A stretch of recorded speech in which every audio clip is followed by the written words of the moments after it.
Hello friends, welcome to our YouTube channel my school.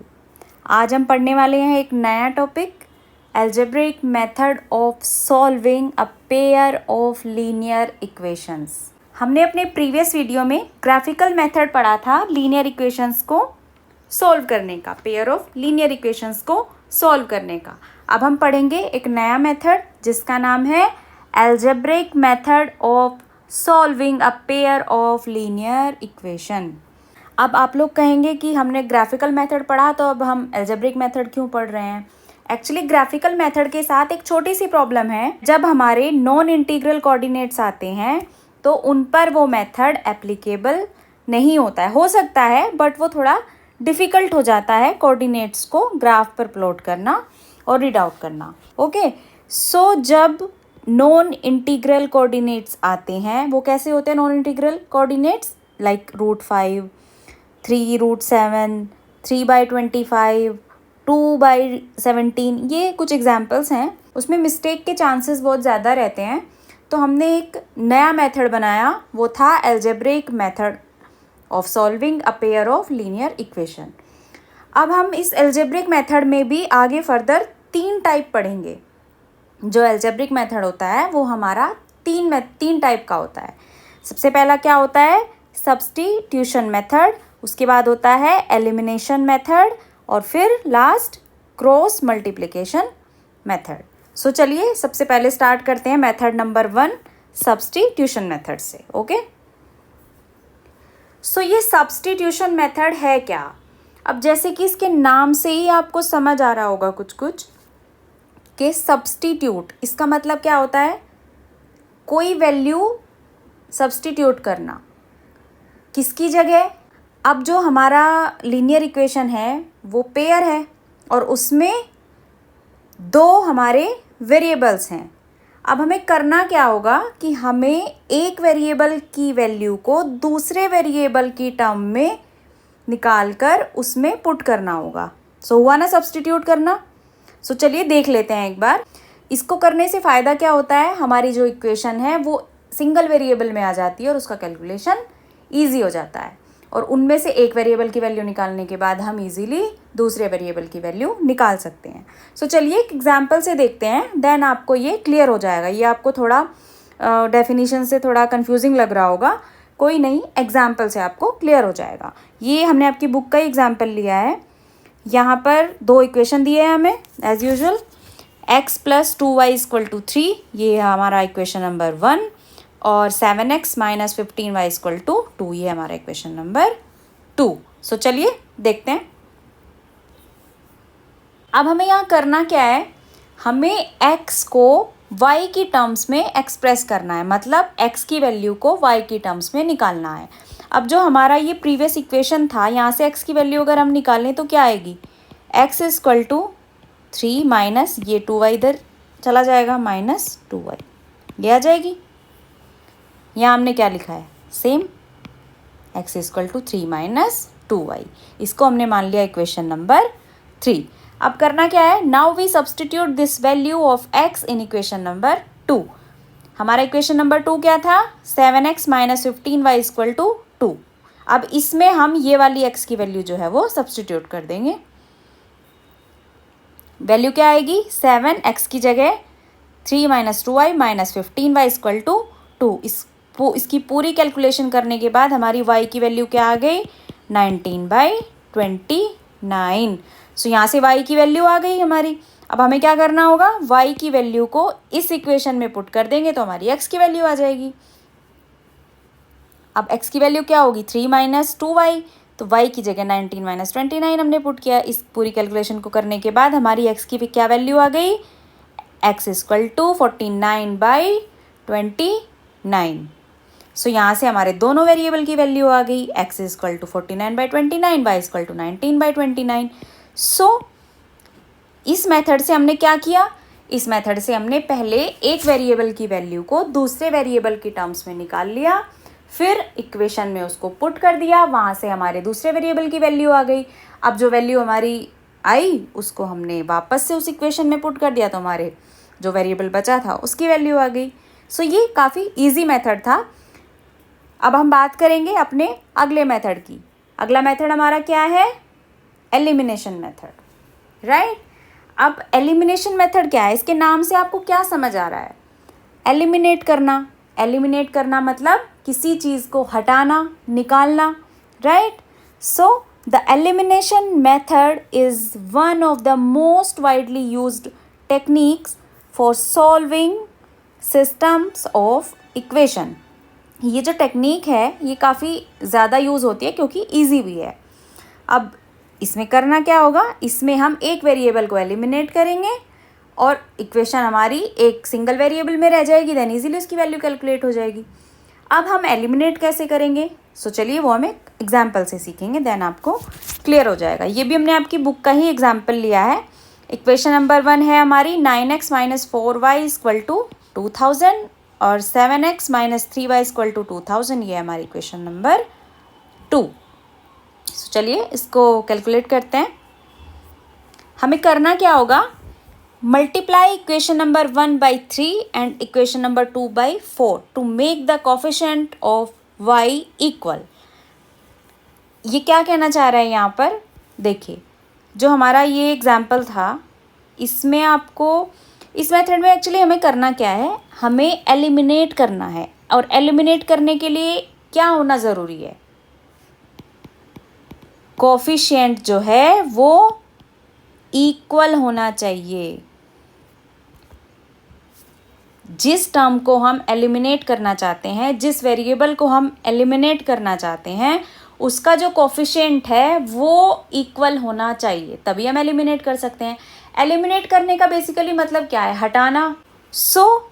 जब आप यहाँ से दो इक्वेशन देखेंगे, आप अगर ध्यान से देखें तो आपको कौन से वेरिएबल को एलिमिनेट करना ईजी लग रहा है। आप किसी को भी एलिमिनेट कर सकते हैं, ऐसा कोई रूल नहीं है कि आप x को ही एलिमिनेट करेंगे या फिर आप y को ही एलिमिनेट करेंगे। आप किसी भी वेरिएबल को एलिमिनेट कर सकते हैं। यहाँ से हम y को एलिमिनेट अगर करें, इसके कोफिशिएंट इक्वेशन नंबर 1 में 4 है, इसका 3 है। कोफिशिएंट इक्वल करने के लिए हमें करना क्या होगा? मल्टीप्लाई। भाई इक्वेशन नंबर 1 में अगर हम मल्टीप्लाई कर दें 3 से और इक्वेशन नंबर 2 में हम मल्टीप्लाई कर दें 4 से, तो क्या ये कोफिशिएंट जो है वो इक्वल नहीं आ जाएंगे? आ जाएंगे। हमने क्या किया है यहाँ पर? यही तो किया है। इक्वेशन नंबर 1 को हमने मल्टीप्लाई कर दिया 3 से और इक्वेशन नंबर 2 को हमने मल्टीप्लाई कर दिया 4 से। मल्टीप्लाई करने के बाद क्या आया? पूरी इक्वेशन को किया। इक्वेशन 1 जो है हमारी वो हो गई 27x - 12y = 6000। इसको हमने मान लिया इक्वेशन नंबर 3। और इक्वेशन नंबर 2 जो थी वो उसमें हमने 4 का मल्टीप्लाई किया था, वो हो गई हमारी 28x - 12y = 8000। ये हो गई इक्वेशन नंबर 4। अब क्या देख रहे हैं आप? यहाँ से कोफिशिएंट इक्वल हो गया। अब इसको एलिमिनेट करना है। कैसे एलिमिनेट करेंगे? दोनों का साइन इक्वल है कोफिशिएंट का। अगर हम इनको ऐड कर देंगे तो ये दोनों ऐड हो जाएंगे, 24y हो जाएगा, तो एलिमिनेट नहीं होगा। एलिमिनेट करने के लिए करना क्या होगा?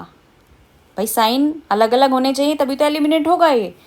तो यहाँ पर हम क्या करेंगे? साइन अलग हो जाए, माइनस, इसलिए हमने सब्ट्रैक्ट कर दिया। Subtract equation number 3 from equation number 4। तो क्या आया? जब हम इक्वेशन नंबर 3 में से इक्वेशन नंबर 4 को सब्ट्रैक्ट करेंगे तो क्या आ जाएगा? x के कोफिशिएंट सब्ट्रैक्ट हो जाएंगे, y के हो जाएंगे, और जो ये राइट हैंड साइड है हमारी ये अलग सब्ट्रैक्ट हो जाएगी।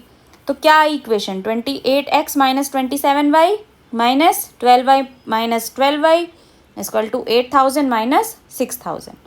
यहाँ से ये तो एलिमिनेट हो जाएगा। बचा क्या हमारा? 28x - 27x, यहाँ क्या बचेगा? x, और यहाँ क्या बचेगा? 2000। तो x की वैल्यू क्या आ गई हमारी? 2000। अब जब हमारे पास x की वैल्यू आ गई तो हम x की वैल्यू को पुट कर देंगे वापस से इक्वेशन नंबर 1 में।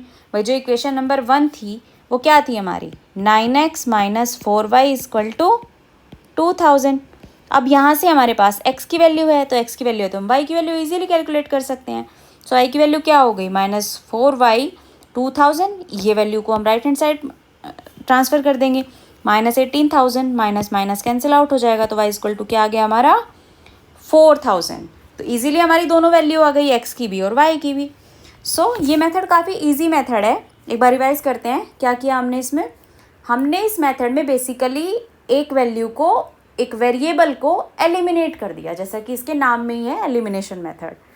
अब एलिमिनेट करने के लिए हमें क्या करना होगा, हमें उस वेरिएबल के कोफिशिएंट को इक्वल करना होगा, तभी हम उसको एलिमिनेट कर पाएंगे, राइट। तो हमने मल्टीप्लाई करके दोनों इक्वेशन में किसी भी नंबर से मल्टीप्लाई कर सकते हैं। आपको उन इक्वेशन को ध्यान से देखना है एक बार, और ये सोचना है कि किस नंबर से हम मल्टीप्लाई करें कि इक्वेशन का कैलकुलेशन भी इजी रहे और हमारा वेरिएबल भी एलिमिनेट हो जाए। सो इस जो ये एग्जांपल लिया था हमने, इसमें हमने 3 और 4 से मल्टीप्लाई किया, दोनों इक्वेशन में हमारा एक एक वेरिएबल का कोफिशिएंट इक्वल हो गया, देन उसको हमने माइनस सब्ट्रैक्ट करके उसको एलिमिनेट कर दिया। देन वहाँ पर हमारा क्या वैल्यू बचा, x का वैल्यू बचा, सिर्फ x वेरिएबल बचा, वहाँ से हमने x का वैल्यू कैलकुलेट करा। यहाँ पर कुछ भी बच सकता है, आप अगर x को एलिमिनेट करेंगे तो y बचेगा, y को करेंगे तो x बचेगा। सो बेसिकली एक वेरिएबल को एलिमिनेट करने के बाद आपका दूसरा वेरिएबल का वैल्यू यहाँ से इजीली निकल जाएगा। जब दूसरे वेरिएबल का वैल्यू निकल जाएगा तो आपकी जो एक्चुअल इक्वेशन दी थी क्वेश्चन में, आप उसमें वैल्यू को पुट करके दूसरे वेरिएबल का वैल्यू इजीली फाइंड कर सकते हैं। सो ये वैल्यू, ये जो मेथड है ये काफ़ी इजी मेथड है और सबसे ज़्यादा यूज़ होने वाला मेथड भी है, राइट। तो हमने अलजेब्रिक मेथड के 2 मेथड्स हमने ऑलरेडी पढ़ लिए हैं। एक पहला हमने पढ़ा सब्स्टिट्यूशन मेथड, दूसरा हमने पढ़ा एलिमिनेशन मेथड। अब बात करते हैं तीसरे मेथड की, वो भी काफ़ी इजी मेथड है। वो क्या है, क्रॉस मल्टीप्लिकेशन मेथड। कि इसके नाम से आपको क्या समझ आ रहा है, क्रॉस मल्टीप्लिकेशन। क्रॉस मल्टीप्लिकेशन मतलब क्रॉस में कहीं ना कहीं कुछ मल्टीप्लाई हो रहा होगा, जैसा कि भाई इसके नाम से दिखाई दे रहा है। जैसे कि जब हमने 2 प्रीवियस मेथड पढ़े, उनको भी, उनके नाम में भी कहीं ना कहीं कुछ था जिसको देखकर हमें समझ आया कि इस मेथड में हम क्या कर रहे होंगे। तो इस मेथड में भी सेम है, क्रॉस मल्टीप्लिकेशन मतलब क्रॉस में मल्टीप्लाई हो रहा होगा कहीं ना कहीं, राइट। इस मेथड में हमें ये एक, इसको आप फॉर्मूला भी कह सकते हैं, ये हमें याद रखना है। ये क्या है, x/b1c2 minus b2c1 equal to y/c1a2 minus c2a1 equal to 1/a1b2 minus a2b1। अब आपको ये देखने में काफ़ी डिफ़िकल्ट सा लग रहा होगा कि भाई इसको कैसे याद करेंगे। बहुत इजी है, इसका हम एक बार डेरिवेशन देख लेते हैं, देन आपको ये क्लियर हो जाएगा। अब जो हमने सबसे स्टार्टिंग में इस चैप्टर में पढ़ा था जनरलाइज फॉर्म के बारे में, ये क्या है, a1x plus b1y plus c1 equal to 0 और a2x plus b2y plus c2 equal to 0। ये हमारा पेयर ऑफ लीनियर इक्वेशन है। तो यहाँ पर हमारी 2 इक्वेशंस हो जाएंगी और दोनों इक्वेशन को हमने जनरलाइज फॉर्म में लिख लिया। ये थी हमारी जनरल इक्वेशंस, राइट। अब जो हमारी इक्वेशन है 1 और 2, उन दोनों को हमें मल्टीप्लाई करना है। किससे, इक्वेशन नंबर 1 को हमें b2 से मल्टीप्लाई करना है और 2 को हमें b1 से मल्टीप्लाई करना है। सो चलिए करते हैं। ये आ गया मल्टीप्लिकेशन करने के बाद, इनको हमने मान लिया equation number 3 and equation number 4। क्या किया हमने, जो हमारी जनरलाइज फॉर्म थी उन फॉर्म्स को b1 b2 से मल्टीप्लाई किया। इक्वेशन नंबर 1 को b2 से किया और इक्वेशन नंबर 2 को b1 से किया। अब मल्टीप्लाई करने के बाद 3 4 बन गए इक्वेशन, उनको सब्ट्रैक्ट कर देंगे इक्वेशन नंबर 3 और 4 को। 3 में से हम 4 को सब्ट्रैक्ट कर देंगे। सो क्या आया, b2a1 minus b1a2x plus b2b1 minus b1b2y plus b2c1 minus b1c2। जो हमारी जनरलाइज फॉर्म को मल्टीप्लाई करने के बाद आई थी b1 b2 से, उस फॉर्म को हमने इक्वेशन नंबर 3 और 4 माना था। अब इक्वेशन नंबर 4 को 3 में से सब्ट्रैक्ट किया है, तो सब्ट्रैक्ट करने के बाद ये आया हमारा। अब यहाँ क्या दिखाई दे रहा है आपको, y का जो कोफिशिएंट है दोनों इक्वेशन में भी इक्वल थे, तो ये कैंसिल आउट हो जाएंगे। सो बचेगा क्या, यहाँ x बचेगा और ये कांस्टेंट टर्म बचेगी। सो लिख लीजिए इसको, ये यहाँ से आ गया b2a1 माइनस b1a2x, जो यहाँ पर ये वाला टर्म था, ये जो फर्स्ट टर्म था, और ये क्या बचा b2c1 minus b1c2 equal to 0। अब यहाँ से कांस्टेंट टर्म को हम एक साइड कर लेंगे और एक्स के कोफिशिएंट को हम एक साइड कर लेंगे।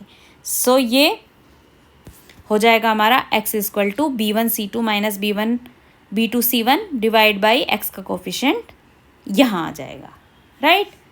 सो यहाँ से हमने किया क्या, बेसिकली x की वैल्यू को निकाला। अब इसको आप कैसे लिख सकते हैं, ये x के डिनोमिनेटर में क्या है 1, b1c2 minus b2c1 divide by a1 b2 minus a2 b1। अब इनको क्रॉस में अगर आप इस टर्म को यहाँ ले आएँ, ये क्या हो जाएगा, x upon b1c2 minus b2c1 equal to 1 upon a1 b2 minus a2 b1। So इसको आप इक्वेशन नंबर 5 मान लीजिए। इसको हम अलग करके लिख लेंगे, इक्वेशन नंबर 5। अब ये हमने x के लिए निकाला, यहाँ से देखिए आप, ये हमने x के लिए निकाला। अब क्या करना होगा, हमें इसी तरह सेम y के लिए निकालना होगा। अब जब हम y के लिए निकालेंगे तो हम x की वैल्यू को इक्वेशन नंबर 1 और 2 जो हमारी जनरलाइज फॉर्म थी उसमें सब्स्टिट्यूट करेंगे। उसमें सब्स्टिट्यूट करने के बाद y की वैल्यू आ गई हमारी ये y equal to c1 a2 minus c2 a1 upon a1 b2 minus a2 c1, जैसे हमने यहाँ पर किया था प्रीवियसली। देखिए इस तरीके से वैल्यू आ गई। अब y के डिनोमिनेटर में भी 1 है तो ये वैल्यू को हम यहाँ लाएंगे जैसे हमने प्रीवियसली किया था। तो y की वैल्यू क्या आ गई, y upon c1 a2 minus c2 a1 equal to a by a1 b2 minus a2 b1। इसको मान लिया हमने इक्वेशन नंबर 6। अब हमारे पास दो इक्वेशन हो गई, एक y की टर्म में और एक हो गई प्रीवियसली जो निकाला था x की टर्म में। अब हम इन दोनों इक्वेशन को अगर कंपेयर करें तो क्या देखते हैं आप, ये देखिए ये जो पार्ट है 1 upon a1 b2 minus a2 b1, ये दोनों इक्वेशन में देखिए इक्वल है। राइट हैंड साइड जो है वो दोनों इक्वेशन की इक्वल है। अगर हम कंपेयर करें तो ये टर्म को हम ऐसे लिख सकते हैं, भाई राइट हैंड साइड दोनों इक्वेशन की इक्वल थी, सो ये भी इसके इक्वल होगा और ये भी इसके इक्वल होगा। और अगर आप ध्यान से देखें तो ये वही फॉर्मूला है जो आपको सबसे स्टार्टिंग में मिला था, जिसको मैंने आपको कहा था कि ये आपको याद रखना है। अब ये देखने में आपको काफ़ी डिफ़िकल्ट लग रहा होगा कि इसको हम कैसे याद रखेंगे। एक्चुअली ये प्रूफ आपको बस समझाने के लिए पढ़ाया है कि ये फॉर्मूला आया कैसे, अदरवाइज़ आपको यही कन्फ्यूज़न रहता कि ये फॉर्मूला हमने इतना बड़ा कैसे डिराइव कर लिया। ये सिर्फ जो हमने पढ़ा है इक्वेशन में मल्टीप्लाई सब्ट्रैक्ट ये सब सिर्फ हमने इस फॉर्मूला को डिराइव करने के लिए पढ़ा है, राइट। अब इसको याद करने का तरीका आप सुनिए, बहुत इजी है। आपने जनरलाइज फॉर्म जो पढ़ी थी वो क्या थी, a1x plus b1y equal to c2 या फिर प्लस c2 इक्वल टू 0 और a2x plus b2y plus c2 equal to 0। ये थी हमारी दो इक्वेशन जनरलाइज फॉर्म वाली, यही थी। अब अगर आप इस इक्वेशन को ध्यान से देखें, x का कोफिशिएंट क्या है दोनों इक्वेशन में, a1 a2, y का b1 b2 और ये कांस्टेंट टर्म है हमारी c1 c2। तो अब इसको याद रखने का तरीका क्या है, x y और 1 आप लिख लीजिए जैसे यहाँ पर लिखा हुआ है। अब x के साथ क्या आता है, अभी देखा हमने a1 a2, तो उसको छोड़ दीजिए, बाकी के दोनों जो हमारे कांस्टेंट है वो लिख लीजिए, b1 b2 c1 c2। y के साथ क्या कोफिशिएंट है, b1 b2, उसको छोड़ दीजिए, बाकी के दोनों लिख लीजिए, c1 c2 a1 a2। और ये था हमारा कांस्टेंट टर्म, ये किस फॉर्म में लिखा हुआ है, c1 c2 के फॉर्म में। सो c1 c2 को छोड़ दीजिए, बाकी के दोनों लिख लीजिए, यही हमने लिखा है यहाँ। अब इनको क्रॉस में मल्टीप्लाई करना है, x अपॉन, इसको जब मल्टीप्लाई करेंगे तो ये क्या आएगा, b1 c2। इसको जब नीचे से ऊपर की तरफ मल्टीप्लाई करते हैं, ये आपको पता ही होगा माइनस में आ जाएगा, माइनस b2 c1। ये क्या आएगा, y अपॉन c1 a2, ये फिर से minus c2 a1 equal to 1 upon इन दोनों की multiply A1 B2 minus A2 B1। देखिए ये और ये सेम है या नहीं, सेम है। सो ये था इसको याद रखने का बहुत ही ईजी सा तरीका। जिसके लिए आप वैल्यू निकाल रहे हैं उसका कोफिशिएंट हटा दीजिए, बाकी उसके साथ दोनों आएंगे। ओके, सो ये आपको एग्जाम्स में आते कैसे हैं क्वेश्चन, एग्जाम्स में आपको मेथड मेंशन करके देगा कि आप क्रॉस मल्टीप्लिकेशन मेथड से निकालिए, या फिर आप ये जो है सब्स्टिट्यूशन मेथड से निकालिए, या एलिमिनेशन मेथड से निकालिए, या फिर ग्राफिकल मेथड से निकालिए। ओके, हम अपने अगले वीडियो में एग्जाम्पल्स पढ़ेंगे, देन आपको ये अच्छे से क्लियर हो जाएगा। ओके, सो मिलते हैं अपने अगले वीडियो में एक एग्जाम्पल के साथ। तब तक के लिए thank you and bye bye, and please like share and subscribe our YouTube channel.